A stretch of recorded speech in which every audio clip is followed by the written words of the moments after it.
সাম্প্রতিক সময়ে ব্যাটে বলে বাংলাদেশ জাতীয় ক্রিকেট দলের পারফরম্যান্সটা মোটেই ভালো যাচ্ছে না।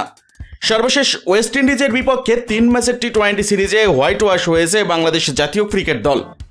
এর আগে ওয়ানডে সিরিজ জিতলেও ব্যাটসম্যানরা হতাশ করেছেন 3 ম্যাচেই। এরপর থেকেই গুঞ্জন শোনা যাচ্ছিল বাংলাদেশ জাতীয় ক্রিকেট দলের ব্যাটিং কোচের দায়িত্ব পেতে চলেছেন মোহাম্মদ আশরাফুল।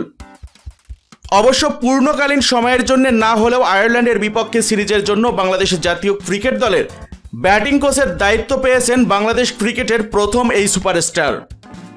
সোমবার অনুষ্ঠিত হয়েছে বাংলাদেশ ক্রিকেট বোর্ড বিসিবির সাধারণ সভা শেষে এমনটাই নিশ্চিত করেছেন বাংলাদেশ ক্রিকেট বোর্ড বিসিবির মিডিয়া কমিটির চেয়ারম্যান আমজাদ হোসেন। আশরাফুল খেলাধুলা ছেড়ে এখন পুরোদস্তর কোচ হিসেবে কাজ করছেন। রংপুর রাইডার্সের ব্যাটিং কোচ হিসেবে গ্লোবাল সুপার লিগ জিতেছেন। সর্বশেষ এনসিএল টি-20তে বরিশাল বিভাগের প্রধান কোচের দায়িত্ব পালন করেছেন সর্বকনিষ্ঠ এই টেস্ট সেঞ্চুরিয়ান। বাংলাদেশ জাতীয় ক্রিকেট দলের ব্যাটিং কোচ হিসেবে কাজ করেছেন নিক পোথাস। এরপর স্বল্পকালীন সময়ের জন্য দায়িত্বে ছিলেন ডেভিড হেম। তিনি চাকরি ছাড়ার পর সিনিয়র সহকারী কোচের দায়িত্ব পালনের সঙ্গে ব্যাটিং কোচেরও দায়িত্ব পালন করেছেন মোহাম্মদ সালাউদ্দিন।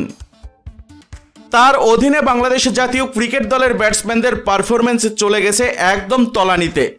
ফলে ব্যাটিং কোচ নিয়োগ বাড়তি গুরুত্ব পেয়েছে বাংলাদেশ ক্রিকেট বোর্ড বিসিবির কাছে। মাঝে ব্যাটিং কোচ হিসেবে বিভিন্ন সংবাদ মাধ্যমে শোনা গেছে অস্ট্রেলিয়া এবং ইংল্যান্ডের বিভিন্ন সাবেক ক্রিকেটারের নাম। সেটা অবশ্য জল্পনা কল্পনা হিসেবেই থেকে গেছে।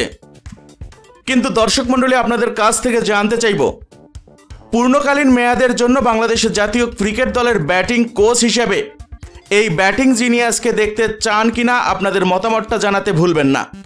আপনার গুরুত্বপূর্ণ মতামতটি জানিয়ে দিন নিচে কমেন্ট বক্সে। ভিডিওটি ভালো লাগলে লাইক দিন আর শেয়ার করে ছড়িয়ে দিন আপনার ক্রিকেট প্রেমী বন্ধুদের সঙ্গে, কারণ এখানেই আপনি পাচ্ছেন বাংলাদেশ ক্রিকেটের সবচেয়ে বিশ্লেষণধর্মী আপডেটগুলো। আর দয়া করে সাবস্ক্রাইব করতে ভুলবেন না মিক্সার ওয়ার্ল্ডে, যেখানে খবর নয় ক্রিকেট কথা বলে। আজ এ পর্যন্তই, দেখা হবে পরের কোনো ভিডিওতে। ততক্ষণ পর্যন্ত সবাই সুস্থ থাকুন, ভালো থাকুন এই কামনাই করি। ধন্যবাদ সবাইকে।